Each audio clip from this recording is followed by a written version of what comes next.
sometimes I feel like our na'au tells us, and I think it's our kupuna tapping on our shoulder, like, hey, you forgot to say this, or you need to mention that.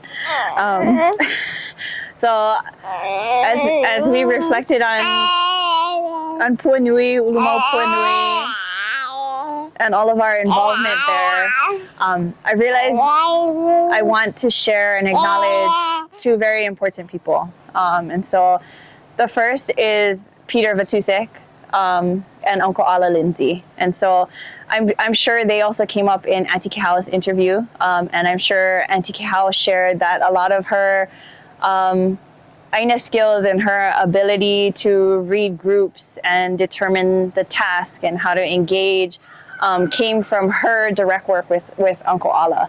And he set a lot in place, even physically, in terms of the exclosures and the fencing in the area and all of those things. And so he set those things in place in order for us to be there today and to be able to do and execute the things that we do at Puanui today.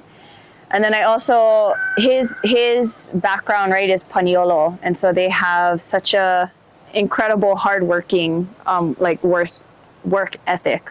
And so that's definitely, I feel like, is needed when you're out on the Aina, engaging in the way that we do. There isn't a lot of infrastructure there, and sometimes there are long days, and sometimes the alignment of our people do get tested, you know, with certain groups that arrive and whatnot. And so Uncle Ala Lindsay is a really big reminder for how to be without saying this is how you do things. He's one of those that you just go do, and that's how you learn. And I also wanted to really acknowledge Dr. Perter Vetousek. Without him, we wouldn't be at Puanui, and we wouldn't have discovered the field system that's there, and the field walls and everything that is there today. There's a very recent memory of Perter. We hosted a very large group, over 40 people at Puanui. We brought them down to the middle mala, our middle garden area. And after engaging in hands-on Aina work, Auntie had asked if I could share and teach a real short, small hula. And gosh, I still to this day, I can see Peter's joy in his engaging in doing so. So we live in a world today where, right, there is an abundance of very smart, intellectual people, right? And so Perter is a soil scientist, and yes, he comes from Oahu. He grew up running through the Waimea field system as a student at HPA, and yet he is so humble as a scientist. And I feel like as people of culture and place, we're so blessed to be able to work with scientists like him, where he knows and respects the kuleana that we hold as people on the ground. And to see him engaging in the hula and really just, like I said, such a moment of joy and really enjoying it. And then we get to see him out on the Aina digging a 6-foot hole to take a soil sample. And again, that same genuine pure joy in that work. And so to see that even of someone of his age and stature to be able to engage in that way definitely reminds me of why it's such a joy and a privilege. And so we say that all the time, right? Kuleana is not just responsibility, but it's a privilege. And it really, truly feels that way to be at Puanui when you have people like Perter there who kind of sets the tone for that. Again, the humility in who he is and understanding what he contributes, but also his respect and his reverence for who we are and what we're able to contribute. And so I think that's really huge. So yeah, mahalo.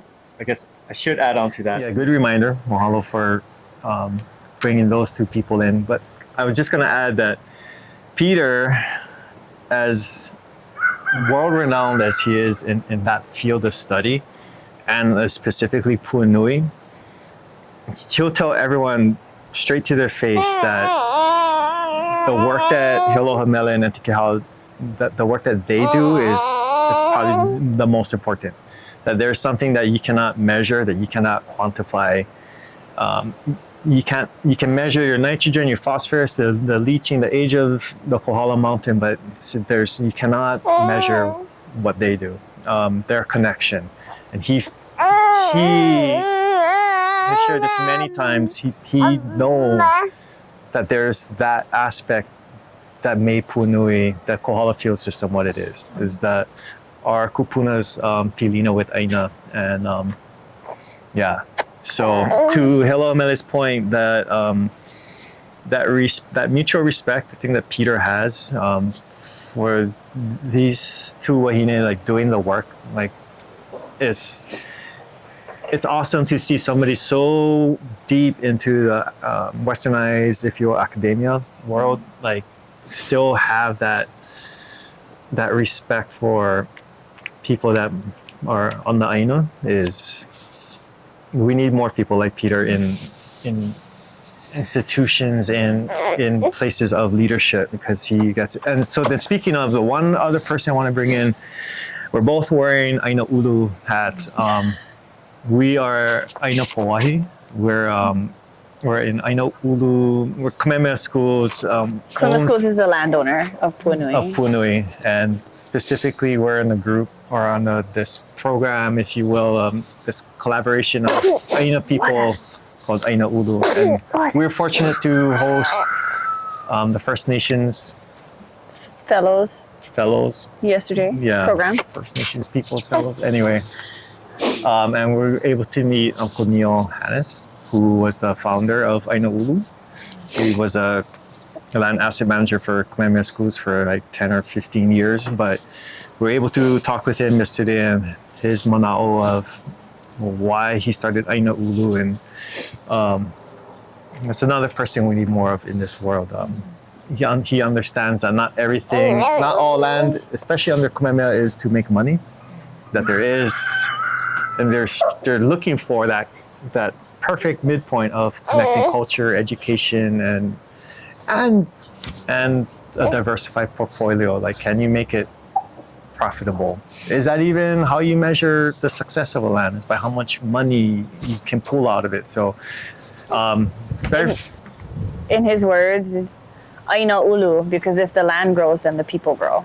And that was his words yesterday at Puanui, and just in that sentence alone, then I understood, okay, that's exactly, he was seeing often what we feel when we're on the Aina. And that's important to have people like him advocating for people like us who are on the ground, so that we are able to continue to deliver these kinds of experiences and share the Aina at Puanui. Yeah. Sorry, I cut you off. No, that was it. Okay. Yeah, perfect. Mahalo.